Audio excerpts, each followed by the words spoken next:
Blog Talk Radio.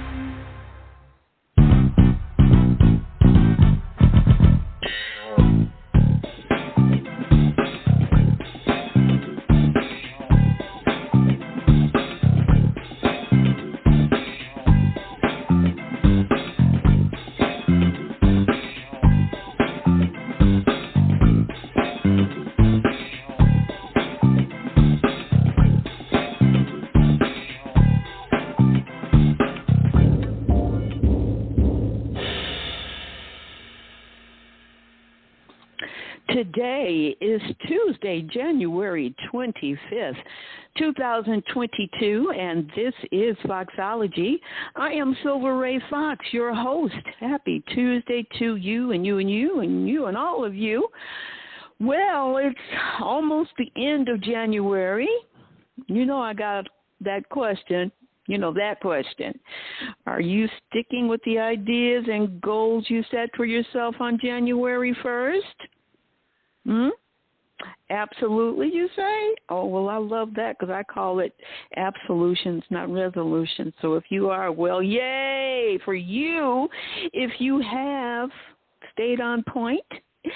And yay for the rest of you who haven't, because you can hit the reset button and start again and again if you have to, but by all means and intentionality, do so. You know, that's the beauty of life. They are easily reset. You know, we can do that anytime we want to. If we don't get where we want to at a certain time, those reset opportunities are available to us. Isn't that great? So don't go believing that because it didn't seem to work out so far, go as planned, that is failure. Stuff happens, life happens, and you can still make stuff happen in spite of the downfalls, the pitfalls, or any other kind of fall. I hope you can hear me. If you know that idea or plan is going to bless you or bless your life in some way, reset your attention and your intention and do it. Go get it done. I'm cheering for you, and I'm sure a lot of other people are. I am indeed. So stay with it. Well, you know what else is unfortunately staying with us? This COVID-19 drama. Yeah. What in the whole wide world of things we cannot see but they be is going on with that? That's one of my biggest questions. I still have so many unanswered ones, too, and you probably do, too. Well, my trusted authority in all things COVID is Sunday Muniz. Sunday is an award-winning pharmacist and nutritionist, highly esteemed among physicians and peers because of her extensive knowledge and experience in pharmaceutical and nutrition sciences. Sunday will get us up to speed with what she knows and what her clients and other professionals are facing right now and in the future weeks and months to come. And then we'll talk about suggestions for your mental, emotional, and physical health for the year ahead, things we need to do and to know. Welcome aboard, Sunday. Glad to have you back. Oh, thank you. As always, it's just always a joy to be here, Silver, and to chat with you. We always have great conversations, so looking forward to it. Yes, indeed. Yes, indeed. You're absolutely right. It's always amazing.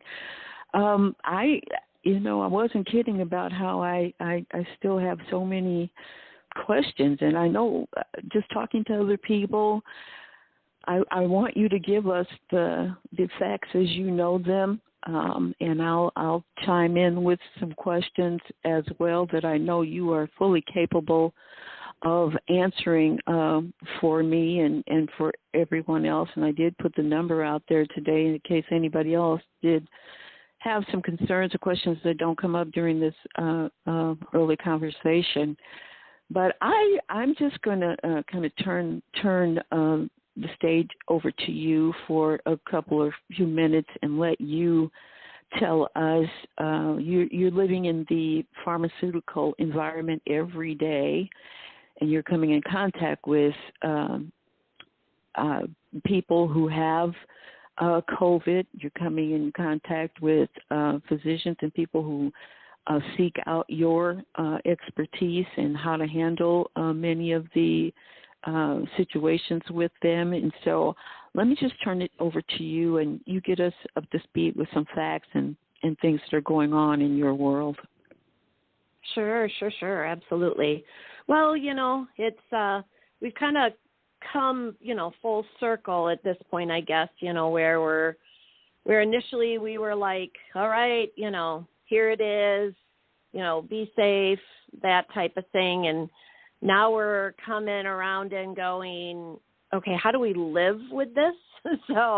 And how do we, hate to say like accept kind of where things kind of are at, but, here we are. Daily, I still, of course, deal with people who are in the throes of maybe a current infection, maybe people who are just wanting to try and stay as healthy. But then, of course, then things do pop up like that Omicron. She hit with quite some force there as far as, very contagious. So, we've got all those. So daily I'm dealing with those. Daily I am dealing with the picking up the pieces post-COVID. So, some people, end up with those things that are just kind of lagging behind, like the energy trying to pick up and sometimes the nerve issues or the taste doesn't come back right away.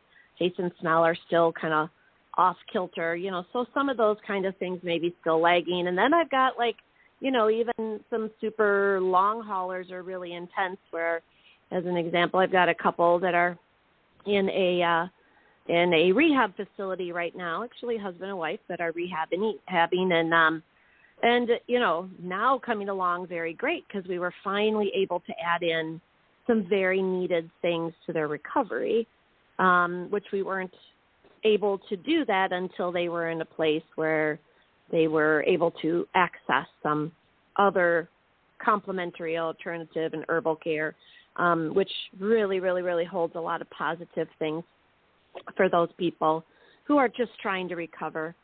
I do have to say one interesting thing that I do find: we have been busier than ever, and I do very much mean that. We have been busier than ever at Family Strong Wellness. And it's not just because in the beginning of COVID, it was all COVID and immune, and that's all people were thinking about. And now, of course, we're trying to get back to life. So people are thinking about everything in regards to their health, everything. They're realizing that they really got to get their cardiovascular health in line. So, we're talking to people more about, their blood pressure and their cholesterol and what they can do to just improve their health, even if they're on medications, and they just want to make sure that they're staying healthier because they know now, we all know that at this point we've got to find a way to kind of live with this and get ready for when things happen, because again, it's proven to us that it's just kind of here to stay and just kind of hang around. So we've got to just prepare ourselves in many ways. So, I mean, if anybody does have any questions as they're listening to this, I would absolutely invite people to call in because I love to answer your nagging questions and talk about different things that might be pertaining to you specifically. So, I do want to make sure that people do realize I love answering your questions and helping you kind of get through the muck that this might leave behind for you.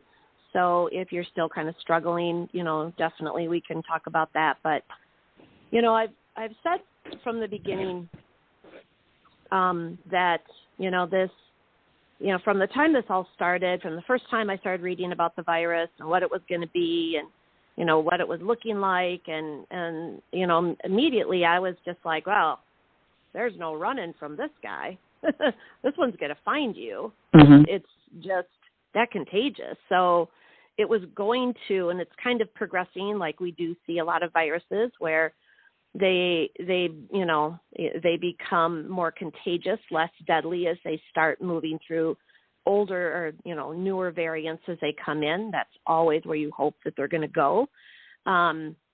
and Omicron's kind of held that for us. So we're hoping that that's the direction. But, it is that's why this was novel. It was brand new. So we called it novel because it was new. And we're talking about, all as human beings who have never seen such a thing as this before. So again, it was quite interesting in that regard. And, of course, now it's a matter of the fact that I still use the same thing I tell everybody. I call COVID adult mono. So I've literally looked at it and treated it pretty much as such. I look at the fact if you're, understand how mono affects a teenager who gets it, you'll see that teenager is still struggling in 3 weeks. And sometimes they're still struggling 6 months down the road. Now, there's many, many things nutritionally that can really change that timeline. So instead of, the 3 weeks still horribly exhausted, maybe the 3 weeks we're back to 75%, which would be outstanding. And then maybe instead of that 3 months still or 6 months still feeling horrible, like some kids with mono can have, we're at least down to, maybe a month where we're finally back to ourselves. So, the nutrition world and the supplement world hold a big, important place, not just in my heart, but they hold a big place in working through kind of where things still stand. So, as an example, okay, if you got any questions, just shoot them out. But I do. Let me just interrupt you there and ask you. I want to talk a little bit. Of course, I have absolutely zero scientific knowledge about this, other than it's a virus. But I want you to explain something to me and us, and I've seen several people on social media pose the same questions and concerns. So I need you to talk about this. When I was in school, I took in college level, I took a microbiology class, and just enough to make me kind of dangerous with what I do know. But I want to know, Sunday, if you would break down some things, because before COVID happened, there was a significant amount of flu illnesses, common colds to severe colds, common flus to severe flus. There were pneumonia type illnesses. I need to know, and would like to have you explain, since these all kind of categorically are the type of illnesses that fall in line with COVID. It seems I've seen people say they had pneumonia COVID, flu. There's some term they're using, flu COVID. I'm asking if you would explain, because you don't even hear people talking about, I just have a cold. They just automatically are considered COVID patients. They give it the label COVID. I can remember when I did have that class, the types of viruses we talked about that were nasal, that brought about these illnesses. And so I'm really wanting to know if you would just break down some understanding, as much as you know it, in regard to those types of illnesses. Well, so basically how I'm going to kind of take this is, we've had a lot of people been like, well, where's the flu? Where's some of these other infections that affect us? And, and trust me, they're all out there. It's, we could get into and break down some of the discrepancies in testing, and, we've got, positives or negatives, and are they truly that? There's always some discrepancy within testing, and we could evaluate and talk about the testing that we've been currently using for a long time and some of the assumptions that are being made. And, it's a whole big mess.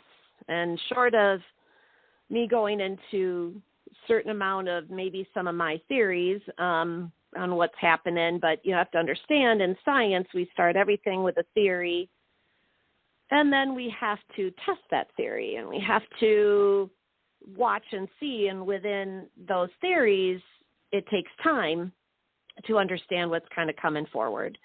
And I think we still are in the very beginning stages, what we're going to know in another year, what we're going to know in 5 years, what we're going to know in 10 years, and what we're going to know in 20 years are all going to be very different as we've kind of actually have that time to stand back and kind of watch and see and make some assessments. But, we do know there's a lot of discrepancies in testing. There's a lot of assumptions that are being made. You have to be your own advocate right now, and I cannot stress that enough. I'm sometimes not happy with the assumptions that are made when any of my, clients that I've seen come walking in the front door to be seen by somebody, and immediately the assumptions are all driven right to COVID. And I'm looking at this person going, this is strep throat. Hands down, without a doubt, this is strep throat. And a strep culture was never done on that patient. So, there's way too many of those things happening. I mean, I see them almost daily. Absolutely, and there are. It's a little disheartening because I've got people who need help, and they are going into the medical world looking for it. And I'm also looking at somebody going, this person needs to be put on an antibiotic, and they're immediately labeled COVID, and they're not given any supportive factors at all, where back in the day we would immediately treat you. And exactly. Whether we got a positive test or a negative test, I always tell everybody when they come in, infection is opportunistic. So there's never, when one person has one infection, I guarantee you there's plenty of friends that come to the party. So what came first? Was it the current going flu virus? Was it actually a bacterial infection? And then, COVID went perfect. I'm going to join the party. Or was it the other way around? It's COVID, and then, another infection joins the party. We've been so focused on one thing, and we are missing so much other things. What one particular person I saw comes to mind, and, I absolutely was dealing with strep, completely misdiagnosed, told she had COVID. They did the PCR. PCR was negative. Again, one way or the other. All of her symptoms pointed towards strep. Major history of strep throat repeatedly over the years already. And if anybody understands strep can cause crazy, interesting things months down the road when it's not been addressed properly. And this is exactly what was happening in her. And as I was watching and we were discussing things and, trying to look at stuff, I was like, you are still struggling here. And finally, after many different, urgent care visits, finally found somebody who really listened to her and did the proper testing. And pretty much she was dealing with about 3 months of strep to the point where she was nauseous all the time. Terrible. Yeah, it was terrible. Constantly sick, couldn't break the Dangerous cycle. also. Yes, exactly. And now luckily she had youth on her side, but what about in a senior? What about somebody who's actually truly struggling with, say, a cardiac issue, and we're blowing them off as, oh, no, you just have COVID, you've got, and we actually have a cardiac issue that needs to be evaluated here. And again, I'm seeing that in droves, and again, very, very disheartening. I've actually seen cardiac patients turned away from hospital beds. And not to say that people with COVID don't need a hospital bed, but that person with cardiac pre-COVID would have been front of the line to get a hospital bed to get fully evaluated. So, I'm seeing things happen that make me very concerned. And I, even had many conversations with, nurses involved in cardiac doctors and on cardiac floors in hospitals. And they're seeing that push. And then what we're doing is we're pushing it into the cardiologist's office, which is fine. That's part of their job. But at the same time, the best way to evaluate a patient is in a hospital setting, when we can fully evaluate them and properly test them. And we're seeing a lot of those things kind of pushed away. And I'm very concerned about the people that we're misdiagnosing, and we're letting other things not be addressed properly. So I am wondering, what would be the reason? I mean, it's obvious if you do pay attention to it, like you're saying, because I see it exactly as you're explaining it. What would be the reason that the industry would go ahead and just like create this tent and put all these cold or flu and even more serious types of things like the pneumonia in that? What would be the reason they would just put a tent over it and call it all the same thing?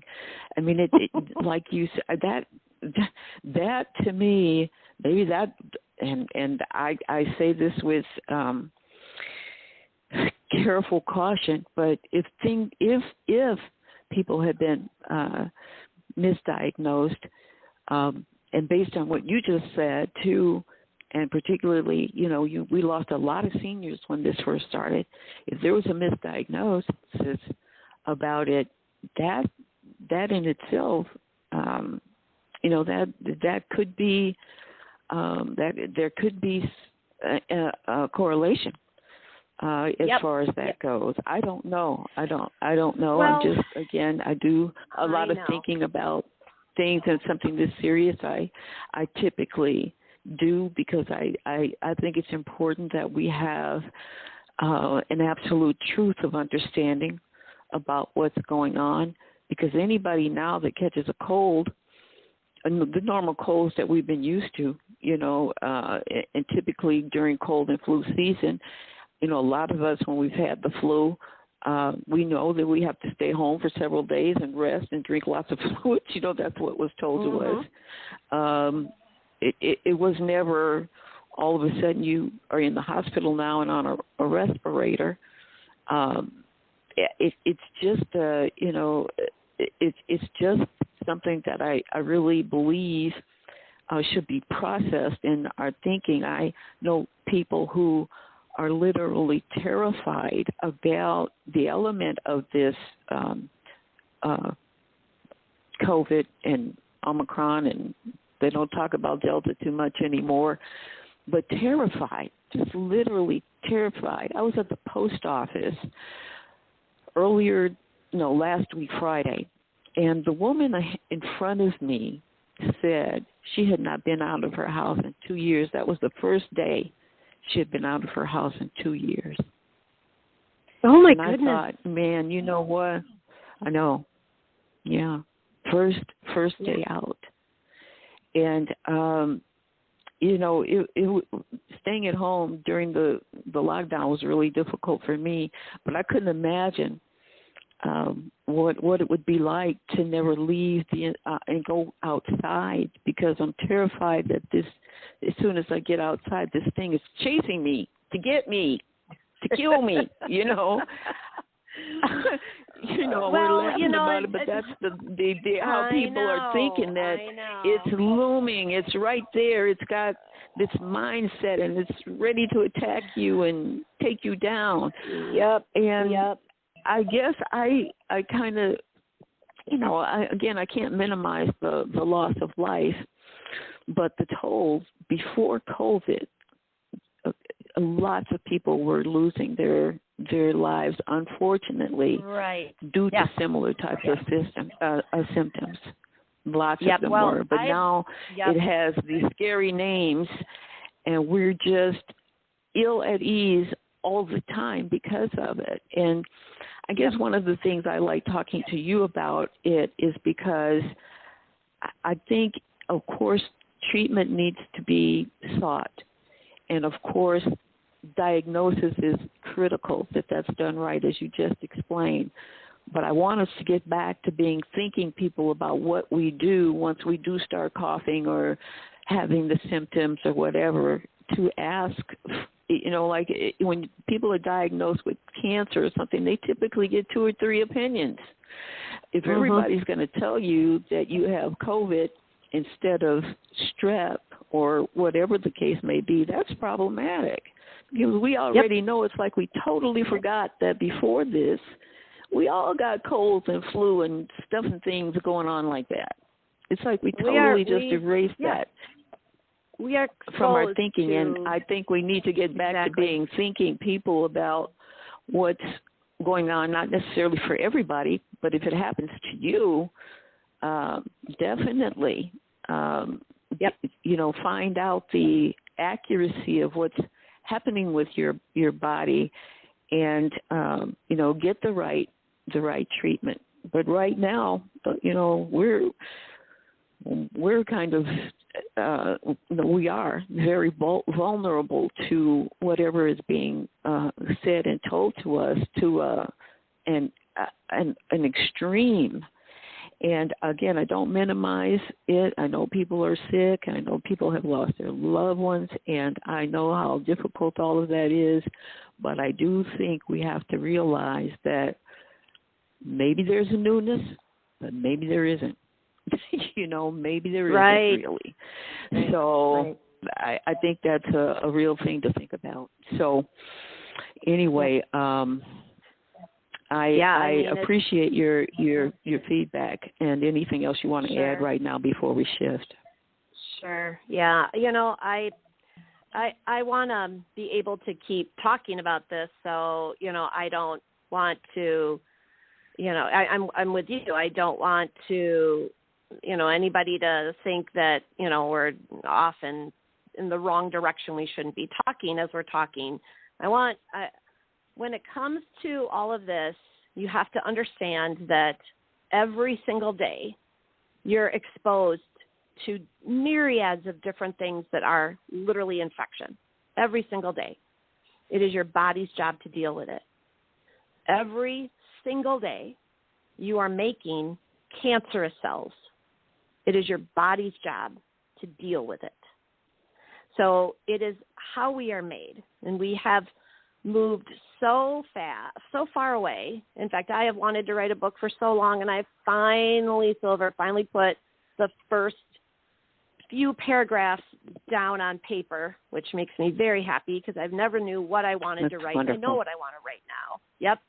And we need to really take a really big step back and look at how the human body was designed and relearn the respect for it, because we have so much power in us. We are so well made. We are so well designed. And we have beautiful innate immune systems that help us and protect us from this daily bombardment that we are faced with. Every single time you eat something, I guarantee you're being exposed to different types of organisms. There's systems in place in your body to help you with all those things. So, and then I always preface everything with, you don't get out of this world alive. I'm all about quality of life. So I want to make sure that before you go into anything, that you are as strong as you were designed to be, which is amazing. We have, like I said, we're wonderfully designed. We have learned and accepted and made it okay on a very regular basis to put in things that harm us and also slow down and even stagnate and stop some of this brilliant design that we have to help us fight these things off. It's unfortunate, kind of the place we're at, and I think it just starts with us slowly trying to educate and, make people a little bit more aware of the fact that you are beautifully designed and you have the capability to fight off so much. Part of the reason that, because I believe in this so strongly for me, that I've not had that fear, the fear of like the girl at the post office who hasn't been out in 2 years. I haven't had that fear. So I feel for her, but I have so much respect for how we were made and how beautifully we were designed. And if you give the body the tools that it needs, we can get amazing outcomes. So, I truly believe that there's been a lot of things that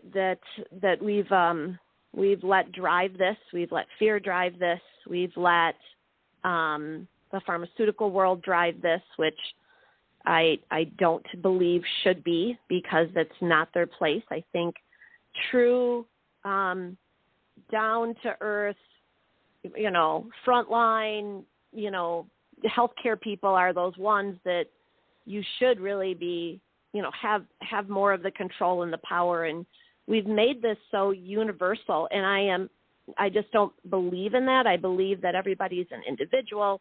I think your healthcare practitioner that you chose to be that one person for you is the one who should be the one giving you the best, insight into what is best for your health. And unfortunately, we've taken this one virus and we've treated it exactly the same in every single person, and it's so unfair. It's just not what we should have done. I've had a very, very strong let's just say concern with how we've addressed this in many hospitals. Even some of my local hospitals, one hospital in general comes to mind in our area that vitamin D wasn't even part of their COVID protocol. And I'm floored by it. I know of a hospital in the Texas area, actually, where one of the major medical directors literally implemented anything positive that could come in to all of his COVID patients. And what do you get? You get amazing response. He was willing to sit down and listen and read the research for himself and had tremendous response.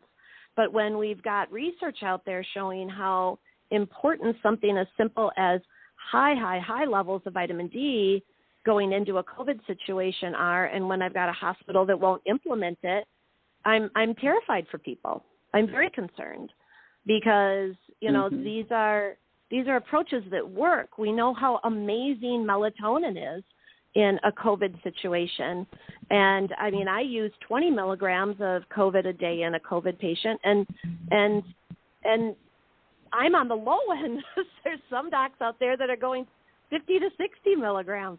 Sometimes, based on weight, maybe we have to go up to 70 milligrams. They're doing very high doses. And, one of our local hospitals sends people home on 4.5 milligrams. So, I look at what we've seen, what amazing outcomes, and it's not just in the U.S., what other countries are doing, because I have a lot of respect for what other countries are doing. We've become so political. Our healthcare is political, and I please don't bring politics into your medical-based choices. It shouldn't be there. That it's just kind of a sad place for me.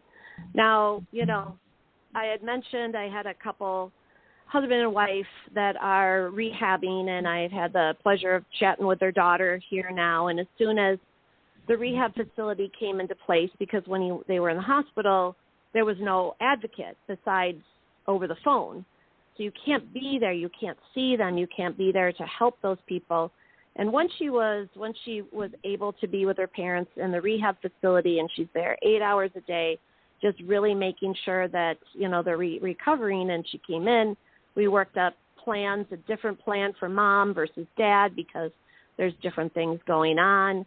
Dad was, when she came in, Dad was, just as an example, this particular gentleman went into the hospital with COVID on one low-dose blood pressure medication. Very simple, very basic. He came out into rehab on probably a good 10 different medications. He's on dialysis. He's ended up, there's a medication a switch over that did not happen properly, ended up with a bunch of clots in his lungs in the rehab facility. I mean, he was just a pretty much a hot mess. Went in with one med, came out with loads, on dialysis, all sorts of problems. And we're probably at this point about 10 days in to when she came in, maybe even just a week, just over a week now, because, we're just over a week. She came in on a Saturday, so it's been about 10 days. And chatting with her the other day on Messenger, they are expecting him to be off of dialysis within a day. He's doing phenomenal. He's breathing incredibly well on his own compared to where he had been even just 10 days before. We've made some, really good choices. He's on his way to getting better. So, you need those advocates out there. So if you've been through COVID and, you kind of understand a little bit, people need some type of advocate in their life. And I'm very concerned within the medical world where most people in these situations have no advocate. So, there's amazing things that can be done to help patients. And, you have to become a very, very educated consumer, and you have to get ready because as we can see, this is going to be kind of a fact of life, and we do need to get back to real life. When we do know that once people really isolate, once they come out of isolation, they actually get more infection because they've been so isolated. So, it's riddled with its issues. We are human beings. It's just what happens. That exposure actually builds us. So, you gotta, if you're coming out of that type of situation, realize you got to get stronger. You need to get some good nutrition in your life. And you need to, really, you really need to own it for yourself. I can't, go on. I could talk about COVID forever and ever, which is what I do pretty much all day. I want to, this is a real good place for us to make a shift, because I was going to ask you two things. One of them, because you've mentioned it a couple of times, if it's going to become a thing that we have to live with, I mean, the common cold was something that they said there was never a cure for. And I mentioned too, flu, we would kind of get, we'd get that, and we, suffered through those 5-7 days of being really sick. And so I don't know that it's going to be any different now that it seems it's at a point where it seems to be, from what I hear, minimizing in its symptoms. So I was going to ask you what you thought about that as far as what you see. Do you see that in the weeks and months to come, we're going to come out of this place of being so terribly fearful and the masks will come off? What are your thoughts about that? I absolutely hope we do. I think there's a lot of people that need to get back to a sense of normalcy, and there's plenty of people who are living their lives like that, and still a lot of people who aren't. And I don't want people to live in fear. I want them to realize that there's plenty of ways to come through all this. And again, you're absolutely right. This is the human condition, has been infection, period. We could, it's just learning to live with infection has been a huge part of the human condition. And this is just still proof that we don't have a good grasp on it. And we have to, that's why we should look more and more to the amazing ability that our body has to deal with it the best way. And then we can, complement it with some other things when needed. I always like to hope. I do think that, just like I said, the natural progression of most viruses, because viruses don't want to go away. They don't want to die. If they kill the host, then they die. So they don't want to die. They want to stay alive. So one of the best ways is to not kill off the host. So that is why the natural progression of most viruses, not all, but most viruses, everything we pretty much encounter is they just get more contagious, less deadly. And, that's, we kind of saw with Omicron. And, and then with that variant starts pushing out the other variants. And, nothing's exact. Nothing's ever 100%. There's still a number of cases. It's, that whole Delta is, here and there, still out there. And it's, definitely the one factor within Delta is the loss of sense of taste or smell. That is still profound. In Omicron, we just didn't see that. It was pretty mild. Mm-hmm. I had two kids that got it at Christmas time, like everybody else out in California, because the kids live out there. It was just all over. So, it was as soon as we heard the symptoms and, what was going on and how long it lasted, I'm like, it definitely, and they both tested positive, and it was definitely an Omicron variant because it was, very simple and kind of came in and did its thing and then went on its way. So, again, let's talk what about normally happens. Yeah. Let's talk about how to be healthier in the upcoming months and life beyond. And let's start there in the sense of shifting to care for ourselves. Yes. Because Perfect. What I want to have you mention right now, you also mentioned a few minutes ago about building up our systems, because our bodies really are designed to fight everything that happens. Every single infection or illness that we get, our bodies really are designed to do that. And in many cases, people do find themselves getting a whole lot healthier and well when they make significant types of changes.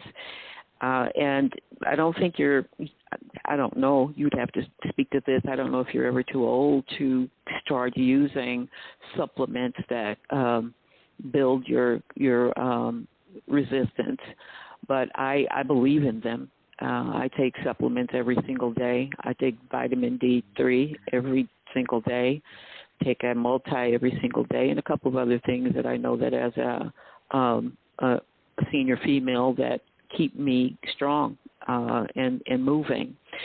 So let's start by you talking about some of the supplements for building up the immune system. Oh, excellent. All right. My territory I love. So, I always say that I'm a basic girl. I believe in basic things that drive you. And, I'm sure we've talked about it before, but I'll reiterate it again just because the more you hear things, like my piano teacher said, practice is repetition. The more you hear things, the more you get those aha moments. So basics. Basics are the things that literally drive your biochemistry. I love biochemistry. I love how the body is designed. I love the details of it. I love the complexity. I love it. I think it's fascinating. But at the same time, there's basic things that drive you. You are driven by healthy proteins in your diet, healthy carbohydrates in your diet, healthy, good essential fats. You need every single vitamin, every single stinking one, and you need every single mineral, and you need water and oxygen. And sometimes it seems like really simple, but it's the things that drive you. In a cellular, everything that happens in the body happens in your cells. And your cells need every amino acid from those proteins, every type of healthy carbohydrate and the energy it can drive. It needs every single healthy fat to protect you in many, many ways, and all those vitamins and minerals. So I believe exactly what you said. A good, solid multi is a staple to me. You know, I point out to people in that the fact that COVID, it just like mono, empties your cells. It literally comes in and drains the tank. Like the stopper came out, everything left the stage. It just empties you, okay? Now imagine if you started with a crazy full tank and it really started to empty you and you were able to plug up the hole. At least we've got some, you know, some stuff left over. What happens if you're starting with a half a tank or maybe only a fourth of a tank? And then we have COVID come in, which completely empties you. And, you know, so when you look at the basic things that drive you, a solid multi is always an important base to me. I look at a multi as just that. It's a solid base. You know, I do vitamin D3 every day. I have chosen to live in a very cold climate where we don't see the sun a lot of the years, or I should clarify that we don't see the sun on our skin for much of the year. Now, if you live in a warmer climate, great. But then there's many other factors that play into vitamin D, and we've talked about this. The darker complected the skin, the less vitamin D you're making when you're even in the sun. So, you know, culturally, you've got to take some of those things into account, which is really important to me. You know, my husband's Hispanic, and, you know, so, you know, when you look at the tendency of the skin, of course, by the end of the summer, the skin can get very, very dark. And unfortunately, by the end of that summer, you're not making vitamin D as well. It's just the nature of the skin. You know, now there's some other interesting things too. My husband has vitiligo, and by August, no matter how much sun exposure, my husband will be low if he does not supplement. So, you know, there's many things that also impede the body's ability to make vitamin D, but it's huge. So you need to make sure that your vitamin D is being addressed, you know, and that you're making sure that you're doing extremely well in this. Vitamin D is not a vitamin. It's actually a hormone. So it affects your cardiovascular health and many things. So I could talk about vitamin D for hours, but, you know, it plays such a big part into the whole COVID, and if it's emptied in you, we're going to have some complications. Then, you know, of course, I do believe in a good omega-3, which is, you know, your flaxseed and your chia seeds and, you know, your fish oils. And I've even had some people swear that some of their achiness within, you know, even COVID situations, they just upped their omega-3s and they felt remarkably better. And I'm like, you know, it's sometimes simple things that drive the body are going to be that saving grace for you. So, you know, never forget that when, you know, you're going through something, your basics become even more important, okay? Now, you know, a couple even things post-COVID that we'll see is I'll see women come in like 3 months and go, my hair is falling out. And I'm like, well, that's because the tank got completely emptied on you. And now we've got, you know, the hair's not important, unfortunately, to your body. So now we've got all these changes that we're starting to see. You know, if some people complain after COVID of never having any type of mood disorders, and all of a sudden they're highly anxious and having terrible anxiety. So, you know, and all these basic nutrients, all those B vitamins, B1, B2, B6, B12, your folate, folic acid, and healthy right types of folate are essential into mood and making sure that mood is being addressed. So, like, you know, post-COVID or post any type of health things, we've got to literally, like, refill those types of things up. Again, vitamin D can get highly drained in a COVID situation, and it plays a huge part into mood, vitamin D. So if you come in to me with any type of mood disorders, the first things I'm going to grab for you, and this is irregardless of COVID or not, vitamin D and a good B complex that brings in all of that in a very, very high active form of folic acid, a methylfolate form, preferably. So there's, again, things to just start like really building you up and getting you into a stronger place. Now, if you go ahead. Yeah, go ahead. Well, I was going to mention this because we already know that so many people don't eat well. And when I say don't eat well, I mean, food is so much fun.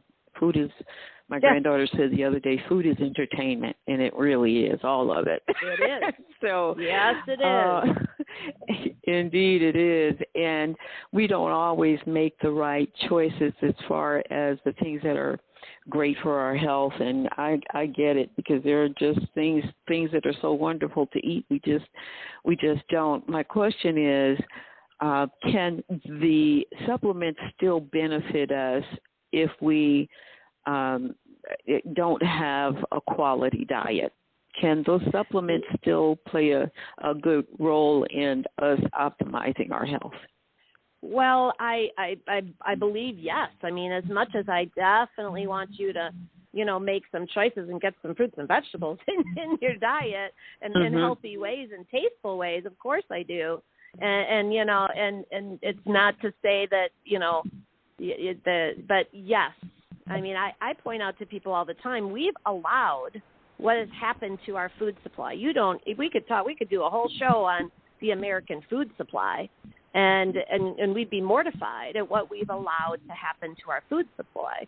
When you talk to people who, especially adults, I find it fascinating especially when you talk to adults who are not born in the U.S., but they came to the U.S. as adults, and the conversations you can have around our food, and that our food doesn't even taste like food. It just, when you had a backyard that was full of produce, because that's just where the culture that you lived in, it's amazing. I had a roommate who was from Hawaii, and both of her parents were Japanese, 100% Japanese. Her parents were born in Okinawa, and so growing up in Japan, growing up for them, of course, but then, for her in Hawaii, she had never, ever, ever bought a piece of fruit until she moved to Iowa, where we went to school. She always went into her backyard or her aunt's backyard or the neighbor's backyard and got fresh things growing right there at that time. And so, our food supply has become what it is. So even if you're trying to eat as healthy as possible, keep going, don't give up. God bless you. If your diet is, you're trying, but, like most of us, we're not perfect by any means. Supplementation to me has to happen, period. Has to happen. What is not in our soil, we need to supplement. I tell people all the time, we have made the world of supplementation necessary. I would love to just sit and talk about what foods to eat with you. Love to. It'd be great. Unfortunately, this is kind of the world we've created. So, we have made the supplement world necessary. So no matter what, if you are like, I'm a terrible eater, give up one thing. Just, I had one woman years ago, and God, I loved her. She's like, Sunday, I gave up bread. That was the only thing I gave up. Everything else I allowed myself to still have, but right now I'm focusing on not eating white, refined, sweet, fine flour bread. And I like, perfect. One thing, you made one change, that's amazing. And you stay then with your supplementation so that you're still making sure that you're getting all those other nutrients. You can make some little changes. I don't expect you to go, all the way in, one full shot. It's a process. All this change is a process. But definitely, no matter where you stand, you need to get a good supplement in, a good multi-in, good vitamin D. Well, you've mentioned a lot of things that I was hoping you would as far as the supplements, and I wanted to contrast that eating situation. There's one question I want to ask before I ask you about addressing moods and anxiety and depression and things like that with supplements. Yep. There are a lot of people who hate the taste of water. And we know how critical that is. And there are people who hate water. Right. They don't enjoy water. And I don't know how to address that. I know that there are all kinds of waters that you can buy with flavor, or there's Crystal Light, I think it is, and things you can stir in it to help it be more enjoyable. I just want you to share a thought on that, because my thought is, when you're not drinking water, I mean, that's how you're drinking, that doesn't mean they're not drinking something. It might be, soda, and that's certainly not the best choice, even if it's diet. But you got to keep that. You have to have your body keep moving stuff through it, and I guess I believe that water is the best solution for that. So, what's your thought about people who just really hate water? Because some people just really do. They do. Well, first thing I always like to go is, if you got to understand how important water is. I mean, when you look at those things that I mentioned that are vital to drive you, the proteins, the carbs, the fats, every single vitamin, every single mineral, water, and oxygen. Well, you take oxygen away, you die very quickly. The next thing you take away, and you will die fairly quickly, is water. So, if you completely take any part of water, fat, you need water. It's a very short amount of time without proper hydration. You will cease to exist. So hydration is key to so much health. We know that actually lack of hydration, even increases cardiovascular risk. So the first thing I want anybody who doesn't like water to try and wrap their head around is this is important for life for you. Okay, we haven't had to live within famine and drought mode. We put ourselves into it unnecessarily in this country, but we haven't had to truly understand what that is. And so you don't want to do that to your body. You don't want it to be in a drought mode. So first thing, whenever people tell me that, I go, well, what kind of water are you drinking? So first of all, you got to kind of try some various things. There's some spring water that tastes great. There's some spring water I can't even drink. So the first thing I always ask is, what kind of water are you drinking? Are you drinking tap water? Have you tried, making sure you try to filter it in some way, just a simple Brita, something on your refrigerator? What are you doing? And we've got to figure out, try a few different ways and see if there's something that you like. Now, by all means, put a splash of something in there to bring flavor. Put a splash of lemon juice. I don't care. Put a splash of pineapple juice or grape juice, not the whole thing.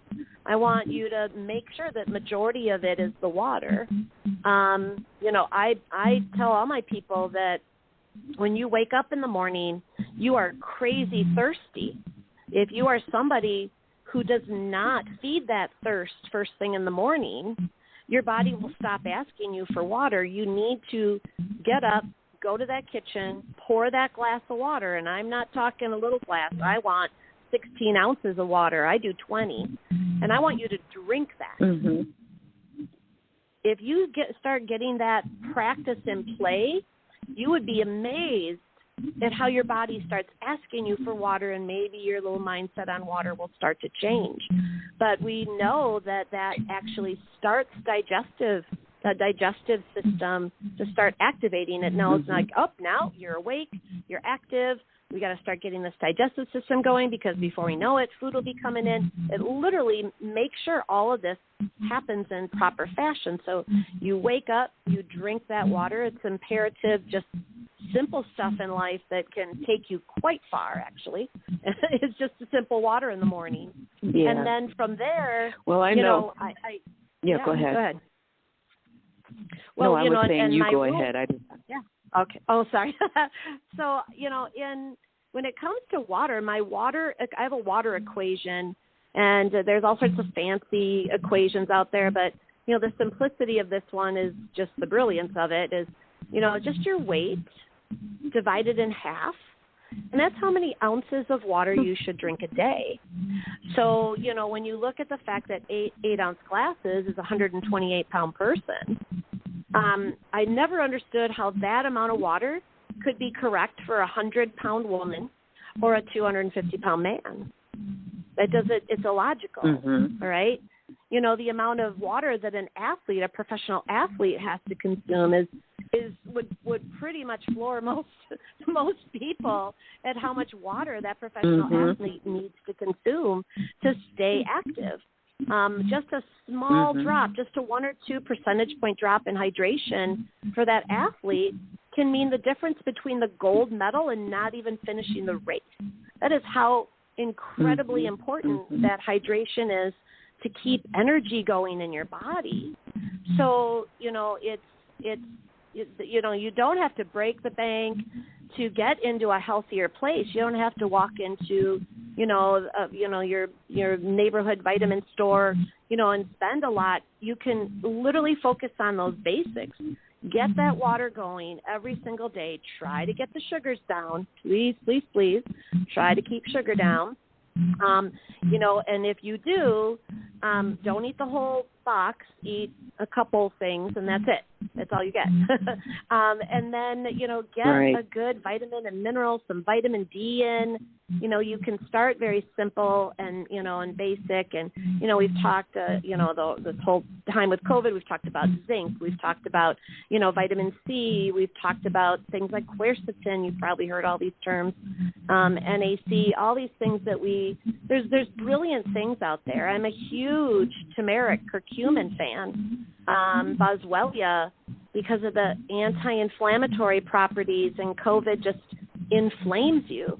So keeping everything in play to keep inflammation in check is also, incredibly vital to, just, again, when you are presented with things in life, and the human condition has been to deal with a lot of different things that are posed at us. We need to go in fighting. We need to be ready for them, and then show the bad guy who's boss. So that's right.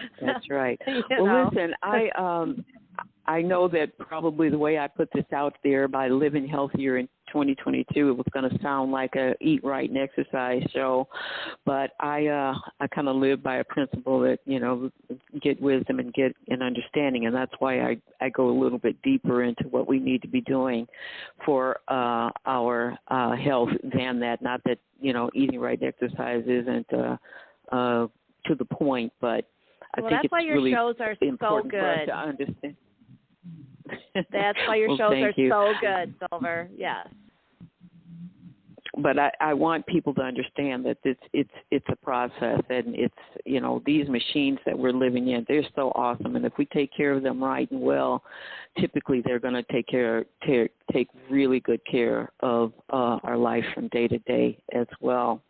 So thank you for sharing that. Before we wrap up for the day, a lot of people are truly suffering emotionally and mentally, and in so many various ways. And COVID, the whole pandemic, the life has been pretty crazy and hard to understand and hard to adapt to, and so many other things. But if there is some guidance that you can give people as far as some supplements, some natural things that can help ease maybe the heightened sense of unrest, is probably the best word that I can come up with, that they may be feeling in their emotions or in their spirit and in their mind. If you can make some suggestions about that, that would be great. Absolutely. Now I'm going to definitely make some supplement suggestions very quickly, but I've always been a big fan of Louise Hay and everything that Hay House has done, and I'm a big affirmation girl. I really believe in all that. I think it's really important. So finding a source that you have, like you're so good at inspiring people, Silver. So I do want to say to people, listen to what she has to say, and her guests are outstanding, because, you got to find a way to find a spark. And sometimes it's a little bit deeper, and a lot of times it's more deeper than just sometimes a supplement. I'm going to give you suggestions because I think we can marry the two, but you know, it goes kind of both ways. You need both aspects. Now, with that said, you know, I always love those basics. So I'm a vitamin D and a B complex are one of the most brilliant ways to start your life, you know, start heading your mood into a better direction. I even like a B complex at bedtime. I find it does not keep you awake. There's this misunderstanding that people think it keeps you awake. It does not keep you awake. It actually is vital to help you wake up in the morning and feel good. Like you want to wake up in the morning and feel like you want to start the day. And that is the building ground from where the rest of your day is going to go. So I do sometimes changing around when you're taking something might help. Maybe nighttime dosing fits you best. Give it a try. Let's see how it goes. Now, I'm also a big fan of a wonderful little amino acid that's called L-theanine. It's L-theanine. It is a beautiful calmer. I always say I have lists on top of my list on top of my list. My female brain is constantly going. I love L-theanine. It stops me from trying to solve all the world's problems all at the same time, on top of the fact that all the million things I got to do at home and at work that are all circling around in my brain. I got to settle them down and allow for better focus. So I love what L-theanine does for that. I love it in kids. It's amazing in kids. One of the most popular herbs right now is something called ashwagandha. It's an adrenal-based adaptogen. Adaptogens adapt to what the body needs, so they can calm you. They can allow for just a better well-being in life. So ashwagandha is something that's extremely popular right now, and I've been using more ashwagandha even in my practice than I have in past years, just because I want a good night's sleep. I want you to feel very comfortable in, in what's happening in life, and I don't want you to feel overstressed and over anxious about it. And we sometimes need some of these nice herbal tools to do that. I love holy basil for that as well.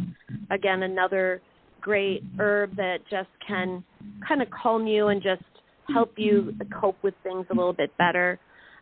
So I do love those kinds of things. I'm also about kidney health and talking, as we did, about water. The kidneys can take a big hit in COVID. They can take a big hit with COVID treatment. They can take a big hit within the shot itself. We see those changes that happen within the kidneys. So we're looking at addressing kidney need, and this is a big factor to me. So I love things like cordyceps. I love, healthy, fruit produce and juicing. I love beets. I love asparagus. I love coriander as a spice. I love some of these things that are, believe it or not, some great ways to start giving the kidneys a little love. Dandelion leaf tea, very, very good for the kidneys. Dandelion root, very good for the liver. So, all those different things that are possibilities of even just helping you deal. In Chinese medicine, the kidneys are your thinking and memory and willpower and strength and hard work, and there's a lot of emotions that come out of those kidneys in Chinese medicine, which I have lots of respect for.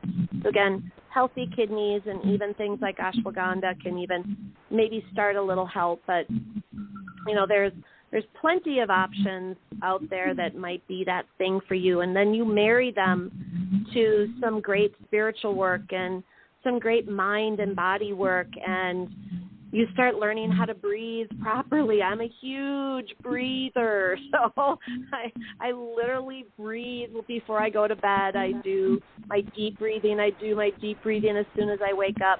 And after I finish this conversation, I'm going to go breathe because I've been talking nonstop.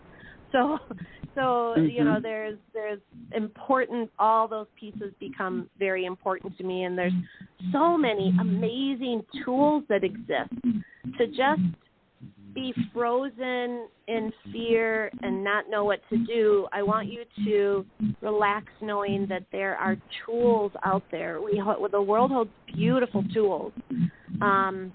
You just kind of need to go doing a little bit of digging, and the right combination of things will come your way, and you're going to find what fits for you.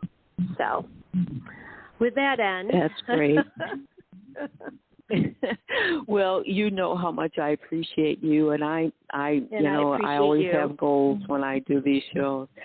I thank you. I want people to know that I, do this because I really do have my concerns, and I care, and I like talking to people who care about people too. So it's obvious your life work has been what it is, and I trust what you say. I've had years and years of experience of you delivering information that I know has been extremely helpful to people. And fortunately, a lot of those supplements that you talked about, I would just want to mention this for anybody who may be interested. I can recall suggesting a Super B complex and to some women, and they just thought it was the best thing that ever happened in life. So it really simple. is Yes. It's a great supplement to try. But I want to thank you for always being so available and always being so eager to help my audience know the things that they should be doing. Your expertise and your knowledge is just phenomenal, and the insights that you provide are just they're life-changing in reality. So I want to thank you for everything that you brought to the table today. And thank you. Appreciate that. And let's tell them about your website and if they do want to reach out to you. Well, right now the best place, because my website is still in, production mode. Been very busy this last year since we did move, but Family Strong Wellness. You can find us on Facebook. We are located in Racine, Wisconsin. A little chilly for us for right now, but we're still here.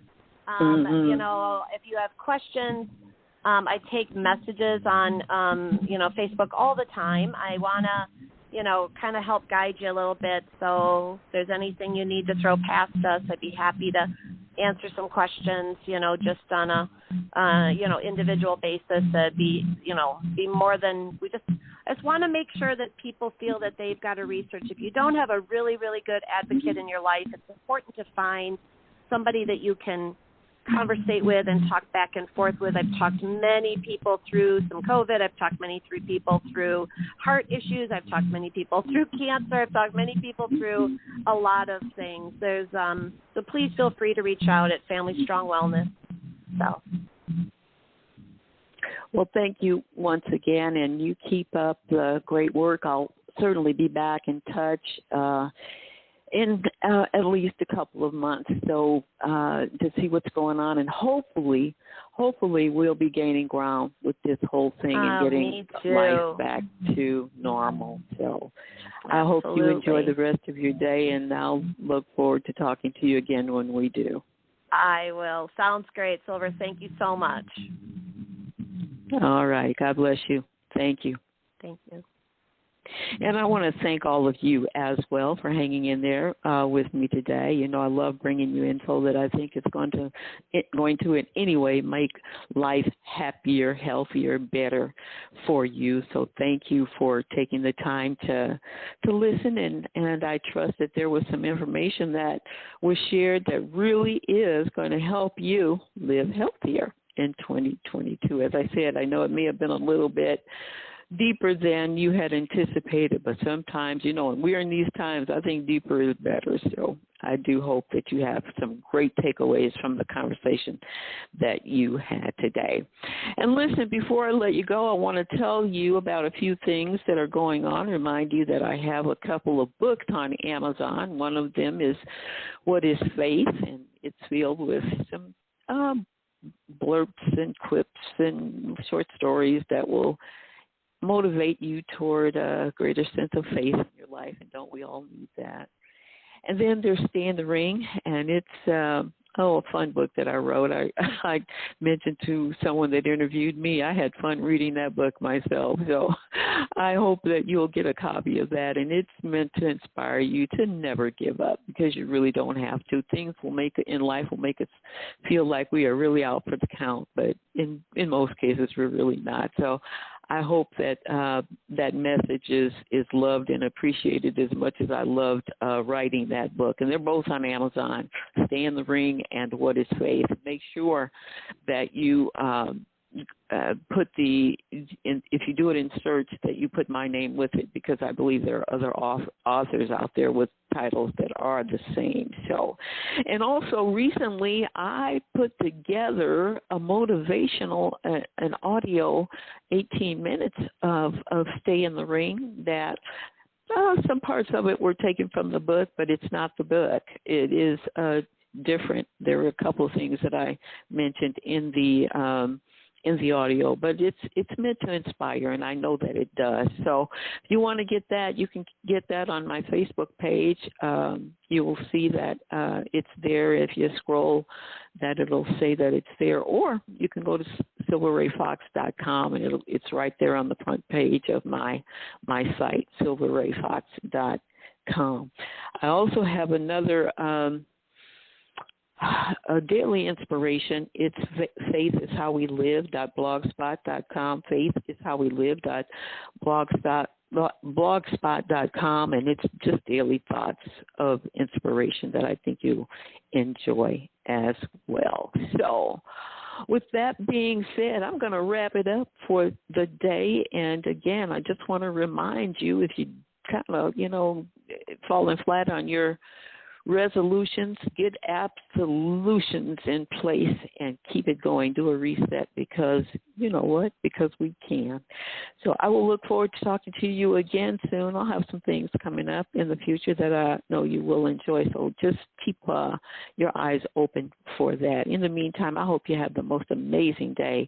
Be good, be blessed, and be awesome.